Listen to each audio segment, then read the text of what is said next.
For the first couple days, all I could do was replay memories and, see him and, open his closet and smell the clothes. But I think that's when I was still in this stage of preparing for the worst, because I think at the very beginning we all expected there to be a crash. My gut feeling is that they're still alive. I've had that feeling the whole way through. I don't believe that the plane has been crashed. I haven't ever believed that the plane has been crashed. It just doesn't make sense to me, and I don't feel like that's the right answer. It's a crazy situation that we consider a hijacking to be a glimmer of hope, because somebody had actually used those words, because the alternative is that they're just missing, like perhaps forever. At least if it's a hijacking, we have some confidence that there's a reason for it. Well, that is the girlfriend of Philip Wood, an American passenger on board the missing Malaysia Airlines Flight 370. She, along with Philip's family, are holding out hope for some sort of miracle ending. And good morning, everyone. It is Tuesday, March 18th. The missing Flight 370 still dominating the headlines. We have new details on what may have happened inside the cockpit. Also, we're going to hear more from families of the missing passengers. Many are speaking out, and many feel the same way, that they're still alive. We're also going to be turning our attention to President Obama, who's being put to the test by Vladimir Putin and the Russians. Is Putin holding all the cards, or does the president have his own play? He's getting criticism from the right. Might be the biggest foreign policy test of his administration. We're going to talk about that. Also, I just want to know, because we've got Halpern here. Hi, Halpern. Good morning. Barnacle. Morning. And Thomas. Morning. I think Eugene's here as well in Washington. Am I correct? Exactly. I mean, is there anyone here, raise your hand, speak out, who isn't for equal pay for women?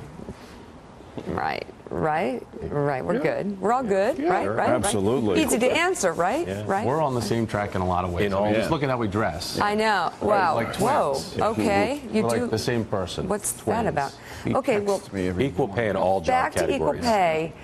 It's sort of kind of a concept that's hard not to support. You may not support the way the law was passed. Maybe you have different ideas for it, but you support equal pay, right? So I'm going to tell you who's against it. It's a woman, actually, a Republican woman in Texas. And she is actually, her job is specifically to recruit female voters. So we're going to show you her tortured answer from the head of the organization of Republicans there. Straight ahead, someone needs a little advice.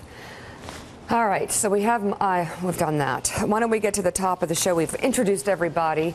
Look forward to hearing from you guys in terms of Obama on Ukraine, equal pay, and also I've got some announcements from the White House about plans this spring, which are very exciting. So we'll get to that in just a moment. But first, the latest developments in the search for the missing plane takes us inside the cockpit, where officials believe it was no accident when the jet steered far off course. The New York Times says the changed flight path was programmed into an onboard computer, and the person who did it was likely familiar with the airline systems. That renews focus on the pilot and first officer, as well as anyone else on the plane who may have background in aviation. Now, it's still unclear if the jetliner's computerized route was altered before or after takeoff. Meanwhile, Malaysian officials are facing more and more criticism, this time for backing off their belief that the signaling system was disabled before the final radio transmission from the plane. They now say it could have happened any time within a half-hour window. And all that uncertainty is taking a heavy toll on the families of the 239 missing passengers and crew. Distraught relatives continue to gather in Beijing for any word. Some are reportedly threatening a hunger strike to press for more information. And back home in Texas, as we said, the family of Philip Wood, who was aboard Flight 370, are holding out hope. His brother says they're praying for a miracle as well. I'd call him a free spirit. You know, in the last couple of years, he had the opportunity to travel to Beijing to work for IBM, and he took the opportunity. And, you know, we'd get emails about him being all over the place. So he loved to travel. So this was going to be his last trip to Beijing, and it just happened to be this one. with all the twists and turns that have happened through the week, it's been, it's given us hope. Tom Wood has a much different perspective from just 1 week ago. I thought it was over, and we were just going to have to deal with it. And now it feels like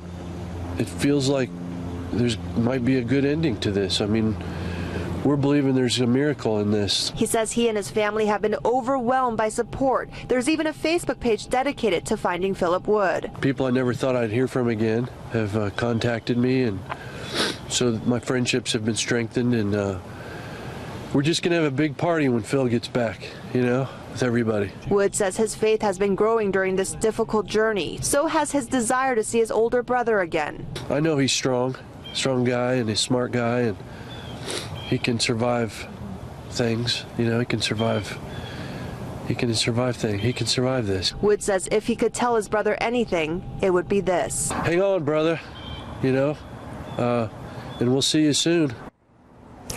A lot of the families having the same feelings, and I was watching the international coverage overnight, and the one-child rule in China. A lot of people are waiting for word on their one sole child, and I think it just ratchets up the hope and the images in their mind of what might have happened in both good and bad ways, and it's just agony.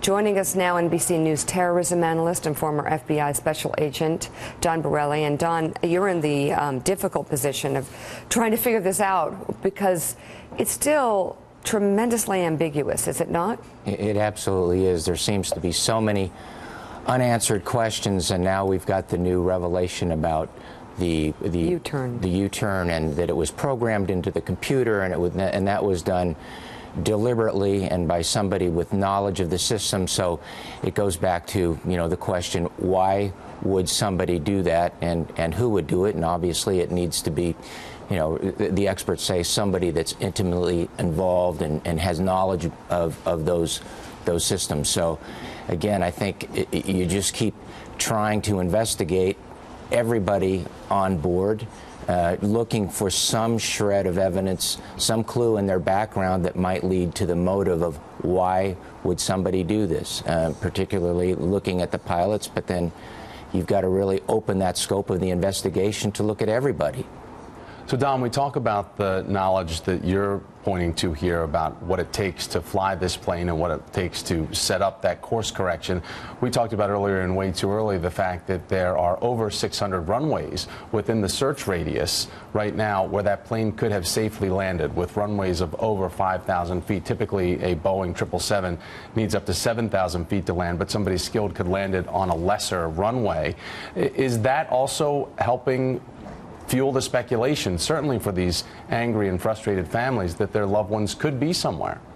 I think it does, but you also have to consider the fact that to land an airplane in some sovereign country without basically any detection, and then you've got 230 plus people on board that you would then have to manage, and so the notion that the plane was hijacked, landed, has hostages, and basically done it literally under the radar, it seems highly unlikely. At this point you can't rule anything out because we're this far into the investigation. There's more questions than answers, but to me that seems very highly unlikely that the plane could land undetected. Mike Barnicle. Yeah, Don, it's also, the fact is, you just mentioned it, we don't know, there's more that we don't know than there is that we do know. One of the things that we do know is all of this speculation about terrorism. Why is it we haven't heard anything from any group anywhere, at least according to our knowledge? Yeah, and that's another good point, because the first thought when you hear of missing airplanes, and I'm a terrorism guy, so that's one of the first things that pops into my mind is okay, look at a terrorism act. But again, it seems unlikely. You have no group that's claimed any responsibility. You have zero information coming from the intelligence community, no chatter, as they say, any group discussing this. So terrorism at this point seems to be a bit more remote.